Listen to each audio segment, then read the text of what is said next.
14. päivä syyskuuta 2007 Eläintarhan kenttä Helsinki. Nyt voin sen kerrankin sanoa, ilmassa on suuren urheilujuhlan tuntua.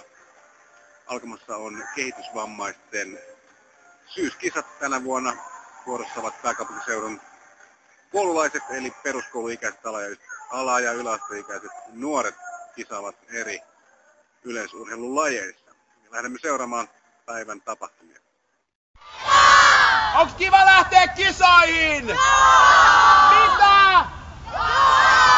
No hyvää huomenta, mun nimi on Jani ja tosi kiva olla täällä aamulla teidän kanssa. Niin kuin toinen Jani sanoi, niin mä olin tosi iloinen, kun mä sain kutsun tulla seuraamaan näitä kisoja.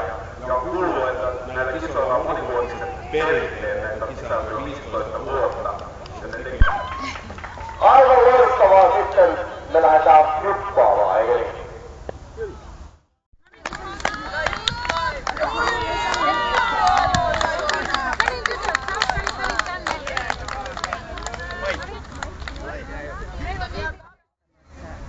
Ei tarvi, kun se toinen on jaettu. Pistä sinne, että ne saavat 2 lajia yksilöllä ja annetaan osallistua. Niitä on niin vähän. Joo, anna mennä sinne.